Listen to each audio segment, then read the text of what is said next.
नहीं टोकते तो आप नोटबंदी की बात को क्यों टोक रहे हैं?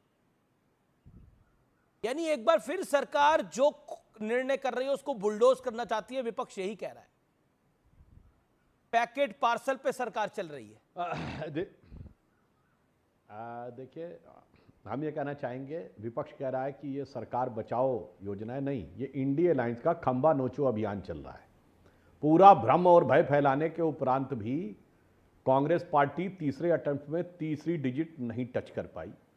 मोदी जी के नेतृत्व में तीसरी बार सरकार बन गई।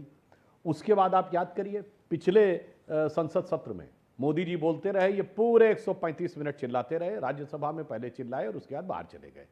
आज कोई भी मुद्दा हो, मैं अभी तो भविष्यवाणी कर रहा हूं, अगला संसद का सत्र जो शीतकालीन सत्र होगा, जिसका कोई एजेंडा अभी तक तय नहीं है, इनसे पूछकर बिजनेस एडवाइजरी कमेटी में एजेंडा तय होगा और फिर नोट करिएगा, हम लोग यही बहस कर रहे होंगे कि ये सिर्फ आकर यहां का वहां पर चिल्लाकर व्यवधान उत्पन्न कर रहे होंगे। अभी प्रियंका जी को तो याद होगा, आज जब बजट प्रस्तुत करने के लिए निर्मला जी खड़ी हुई तो खड़गे जी ने क्या बोला कि बिहार को तो आपने पकौड़े और जलेबी दे दी।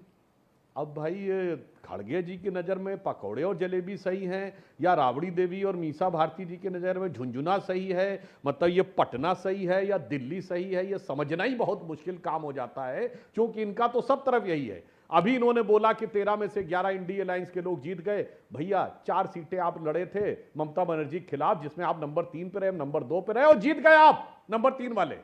मतलब गजब रहता है। आप पंजाब में लड़ रहे थे, आप नंबर 3 पे रहे, हम नंबर 2 पे रहे और जीत गए आप जो नंबर 3 वाले। इसलिए मैं कह रहा हूं, कंफ्यूजन नहीं है अमित जी, जिसे कहते हैं बहुत कंफ्यूजन है।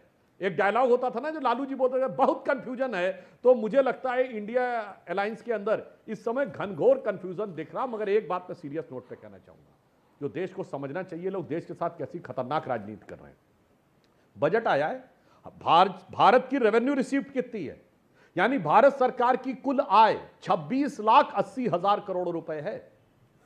और इन लोगों ने क्या कहा था, हर परिवार को 1 लाख रुपया देंगे। भारत में परिवार है 32 करोड़, यानी 32 लाख करोड़ रुपए बांट देंगे। आय है 26,80,000 करोड़ रुपए। उसके बावजूद घाटा है 4.9% फिस्कल डेफिसिट। इनके जमाने में 10.5 था। आप सोचिए ये लोग कैसा भयानक मजाक कर रहे थे, या जिसके लिए वो बुद्धि का जो शब्द कहा गया है उसे बाल बुद्धि ना कहा जाए तो क्या कहा जाए, या भयानक बुद्धि कहा जाए, कि इस प्रकार की बातें ये लोग कहने का प्रयास कर रहे थे। इसलिए मैं अंत में एक बात और कह दूं, चूंकि हमारे प्रतिपक्ष में दोनों महिला बैठी हुई हैं, ये देश के इतिहास का एक स्वर्णिम अवसर है जब निर्मला सीतारमण जी ने रिकॉर्ड बनाया है 7 बार लगातार बजट देने का। जो मोरारजी देसाई का रिकॉर्ड था 59 से 64 तक 6 बार बजट देने का, जिसमें एक इंटरिम था, 7 बार बजट देने का रिकॉर्ड बनाकर भारत के इतिहास की अभूतपूर्व, एक तो पहली वित्त मंत्री है महिला पूर्णकालिक, और अभूतपूर्व रिकॉर्ड बनाया। कम से कम इसी बात की। लेकिन आज रिकॉर्ड आपके एक सीएम ने भी बनाया है, वो नीतीश कुमार है। उन्होंने बोला कि महिला हो तो क्या जानती हो, उन्होंने भी एक रिकॉर्ड बनाया है। मैं हालांकि उस विषय को आगे लेकर आऊंगा, लेकिन उन्होंने भी एक रिकॉर्ड बनाया है। मैं उस पर भी आपकी राय लूंगा, आपकी और अरुण भारती की। आप दोनों ऑनरेबल मेंबर ऑफ पार्लियामेंट से, मैं आपकी राय लूंगा। लेकिन Priyanka Chaturvedi, your counter point कि घनघोर कंफ्यूजन है, बीजेपी कह रही है। अरे बीजेपी क्या कह रही है, बीजेपी के एजेंडा से तो हम नहीं चलेंगे ना, या ना देश की जनता इनके एजेंडा से मानती है। उन्होंने 240 पे लाए हैं ना इस प्रधानमंत्री जी को भी, और यही प्रधानमंत्री जी आज 2 पार्टीज पे निर्भर हैं, और इसी 2 पार्टीज के 2 राज्यों के नाम बार बार उस बजट में लिए गए ना। महाराष्ट्र के ऊपर, महाराष्ट्र हर हाईएस्ट टैक्स पेइंग स्टेट है। हर 1 रुपए के बदले हमें वापस केंद्र से 3 या 4 पैसे आते हैं। हमें उसके कोई दिक्कत नहीं है अगर समानता से उस पैसे का उपयोग किया जाए, पर जो राजनीतिक दुरुपयोग हो रहा है अपनी सरकार बचाने के लिए, वो जनता के सामने है। मुझे उनके नैरेटिव के हिसाब से जवाब नहीं देना है ना। मैं अमीश जी आपके पैनल पे बैठी हूं कि मैं उनका नैरेटिव का इस्तेमाल करके, क्योंकि सवाल आपने भी कहा, उन्होंने कहा घनघोर कंफ्यूजन है, तो मैं वापस से अपना जवाब रिपीट करूं। बस एक चीज कहूंगी, उन्होंने कुछ बयानबाजी की कि 32 लाख परिवार हैं और आप इतना कर्जा, ये कर्जा। अरे थोड़ा सुन लिया करें। तभी मैं बार बार आपके पॉडकास्ट में भी मैंने कहा था, थोड़ा मैनिफेस्टो को पढ़ लेते तो इतनी घोर बेइज्जती नहीं होती। उस मैनिफेस्टो में यह है, जो इकोनॉमिकली बैकवर्ड परिवार हैं उनको ये आर्थिक सहायता दी जाएगी। उन्होंने ये नहीं कहा कि हम लोग अडानी जी को ये पैसे देंगे हर महीने। उन्होंने कहा जो इकोनॉमिकली बैकवर्ड है उनको समर्थन दिया जाएगा।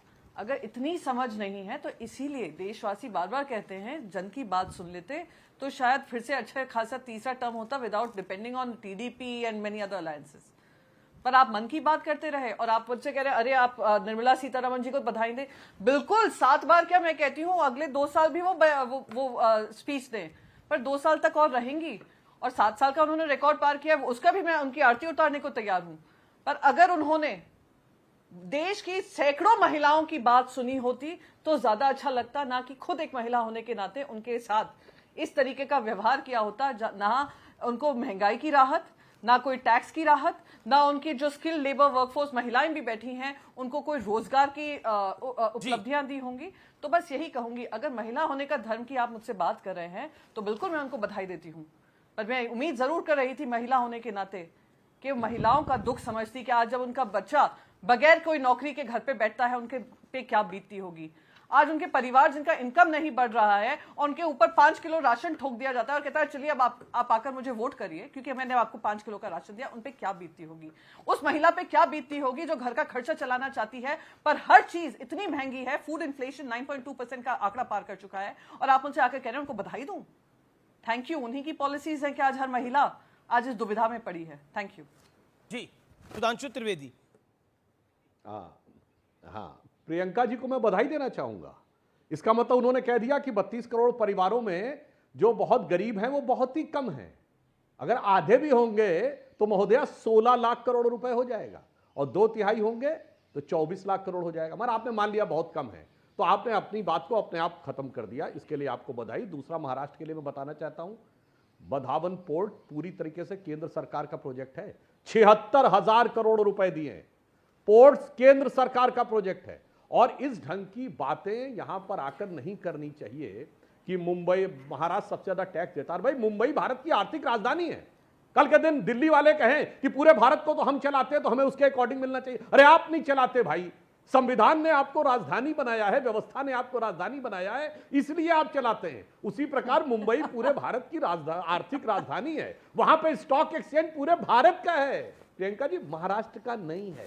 वहां पे जो फ्लाइटें आती हैं, एक सेकंड तो पूरे भारत के लिए आती। इसलिए ये मेरे विचार से इस प्रकार की बातें करने से, एयर इंडिया का हेडक्वार्टर वहां था तो एयर इंडिया सुधांशु जी देश आरबीआई का हेडक्वार्टर रहता है भारत में। इसलिए मैं कहना चाहता हूं कोई बात नहीं है। और 76,000 करोड़ रुपए दिया है जो महाराष्ट्र इसका जवाब देना चाहता हूं। अभूतपूर्व परिवर्तन लाएगा जो बिहार के पैकेज से ज्यादा है। और मैं एक और फैक्ट भी कह देना चाहता हूं। बिहार, एक लाइन कह दूं पहले, प्रियंका जी देखिए, बिहार और आंध्र को अरे बॉस एक लाइन बस, प्रियंका जी एक लाइन बोल दूं उसके बाद। देखिए बिहार को क्यों दिया गया है, कारण बताया गया है कि ऐसे राज्य जहां पर बाढ़ की समस्या दूसरे देश से शुरू होती है, यानी भारत सरकार उसमें कुछ बहुत नहीं कर सकती। सबसे बड़ा इसका प्रभाव बिहार में पड़ता, दूसरे नंबर पे असम में। तो बिहार के लिए भी व्यवस्था की गई, असम के लिए भी। और आंध्र को इसलिए किया गया है, आंध्र सबसे नया राज्य है और उसकी राजधानी नहीं बनी है। बता दें हमारे विरोधी, कोई एक राज्य बता दें जिसकी राजधानी अभी तक ना बन पाई हो। तो केवल इन